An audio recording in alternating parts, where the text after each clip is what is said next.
దేవుని పరిశుద్ధమైన నామమునకు మహిమ కలుగును గాక. చేరి వచ్చిన అందరికీ దేవుని నామమున ప్రైజ్ ది లార్డ్ వందనాలు తెలియజేస్తున్నాను. మరి యేసుక్రీస్తు వారు పలిగిన 4వ మాటను గురించి మనం కొద్ది మాటలు ధ్యానం చేసుకుందాం. అంతకంటే ముందు చిన్న పల్లవి పాడి మనం 4వ మాటలోకి వెళ్దాం. చూడండి. నిర్ణయించబడిన ప్రకారము నిలిచింది ఒక గొర్రె పిల్ల, నిర్ణయించబడిన ప్రకారము నిలిచింది ఒక గొర్రె పిల్ల, వధించబడుటకు వచ్చింది భూలోకమునకు, వధకు సిద్ధమైన పరమ గొర్రె పిల్ల, వధించబడుటకు వచ్చింది భూలోకమునకు, వధకు సిద్ధమైన పరమ గొర్రె పిల్ల, లోక పాపములు మోసుకొని నడిచింది కలువరి కొండకు, లోక పాపములు మోసుకొని నడిచింది కలువరి కొండకు, కలువరి కొండలో కన్నీటితో కేక వేసి అరచింది, దేవా దేవా నా చేయి ఏల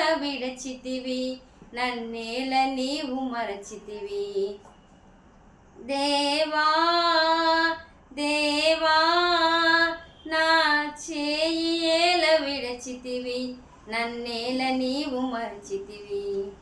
మంచిది దేవుని బిడ్డలారా. మరి 4వ మాట యేసు ప్రభు దేవుడి శిలువలో పలికినటువంటి 4వ మాట మనం చూసినట్లయితే చూడండి. లూకాసు సువార్త, మత్తయి సువార్త, మత్తయి సువార్త 27వ అధ్యాయము 46వ వచనం. ఇంచుమించు 3 గంటలప్పుడు యేసు ఏలీ ఏలీ లామా సబక్తాని బిగ్గరగా కేక వేసెను. ఆ మాటకు నా దేవా నా దేవా నన్ను ఎందుకు చేయి విడిచితివని అర్థము. మరి యేసు ప్రభు దేవుడు శిలువలో 4వ మాటగా మాట్లాడిన మాట ఏంటంటే మనందరికీ తెలుసు. ఇంచుమించు 3 గంటలప్పుడు యేసు ఏలీ ఏలీ లామా సబక్తాని బిగ్గరగా కేక వేసెను. ఆ మాటకు నా దేవా నన్ను ఎందుకు చేయి విడిచితివని అర్థము. అంటే మరి ప్రభు అయిన యేసుక్రీస్తు దేవుడు శిలువలో ఉన్నప్పుడు మరి తండ్రి అయిన దేవుని మరి సహవాసమును కోల్పోయిండ్రు. ఎందుకు కోల్పోయిండ్రు? మరి ప్రభు ఆ మాట ఎందుకు పలికిందంటే చూడండి. 2 కొరింథీయులకు రాసిన పత్రిక 5వ అధ్యాయము 21వ వచనం ఏమనుందంటే చూడండి. 2 కొరింథీయులకు రాసిన పత్రిక 5వ అధ్యాయం 21వ వచనంలో మనం చూసినట్లయితే, ఎందుకనగా మనం ఆయన యందు దేవుని నీతి అగునట్లు పాపం ఎరుగని ఆయన మన కోసం పాపముగా చేయబడను. యేసు ప్రభు దేవుడు శిలువలో పాపముగా చేయబడ్డాడు. అందుకే యెషయా గ్రంథంలో కూడా ఉంటుంది, మనందరి దోషము అతని మీద మోపెను అని. యెషయా గ్రంథం 53వ అధ్యాయం 6వ వచనంలో ఉంటుంది, మనందరి దోషమును అతని మీద మోపెను అని మరి వ్రాయబడింది. అంతేకాదు దేవుని బిడ్డల 2 కొరింథీ 5వ అధ్యాయం 21వ వచనంలో, ఎందుకనగా మనం ఆయన యందు దేవుని నీతి ఎగినట్లు పాపం ఎరుగని ఆయన మన కోసం పాపగం చేయబడి, మనందరి దోషము ప్రభు అయిన యేసుక్రీస్తు వారి మీద శిలువ పైన మోపబడ్డది. మనం దేవుని నీతి ఎగినట్లు పాపం ఎరుగని ఆయన మన కొరకు పాపంగా చేయబడ్డాడు. కాబట్టి దేవుని చేత ఎడబాటు కలిగింది. అందుకే నా దేవా నన్ను ఎందుకు చేయి విడిచితివని. దేవుడు పరిశుద్ధుడు, ఆయన నీతిమంతుడు, ఆయనకు పాపము అసహ్యము. కాబట్టి పాపముగా చేయబడ్డాడు ప్రభు అయిన యేసుక్రీస్తు, శాపముగా చేయబడ్డాడు ప్రభు అయిన యేసుక్రీస్తు.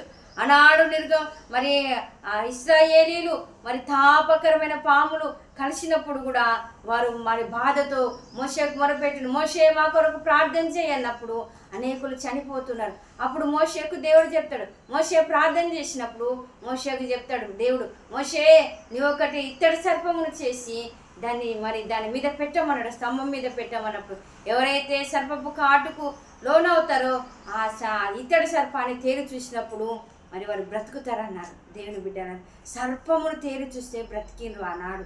అంటే మన ప్రభు అయిన యేసుక్రీస్తు కూడా సిలువలో శాపంగా చేయబడ్డాడు, పాపంగా చేయబడ్డాడు.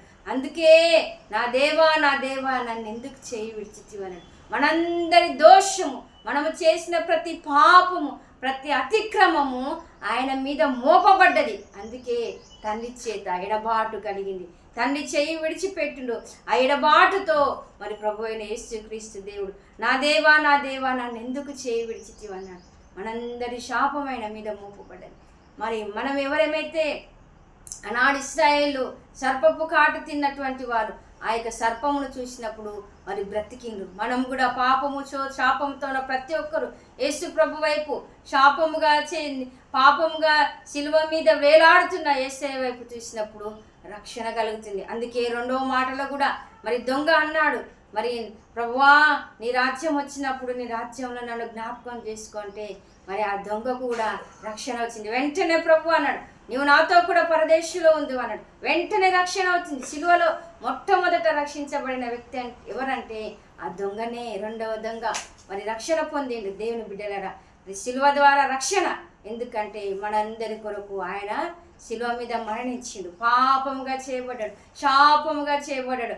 అందుకే దేవుని కొను మొరపెడుతున్నాడు, నా దేవా నా దేవా నన్ను ఎందుకు చేయి విడిచితివంటే ఆయన సిలువపై పాపంగా చేయబడడం ద్వారా, తండ్రితో ఎడబాటు కలగడం ద్వారా ప్రభువుకు మరి ఆ మాట 4వ మాటగా మరి మొరపెడుతున్నాడు. కాబట్టి మనము దేవుని నీతి అగునట్టుగా, మన స్వతంత్రులము అగునట్టుగా, మనం పరిశుద్ధులము అగునట్టుగా, మనలోంచి పాపమును తీసివేసి మనని పరిశుద్ధులుగా చేయుటకై, మనని విడిపించుటకై, మనని నీతిమంతులుగా చేయుటకై మరి పాపమెరుగని శాపమెరుగని ఆయన పాపముగా చేయబడ్డాడు. కాబట్టి 4వ మాట ప్రభు అయిన యేసుక్రీస్తు దేవుడు శిలువలో పలికింది.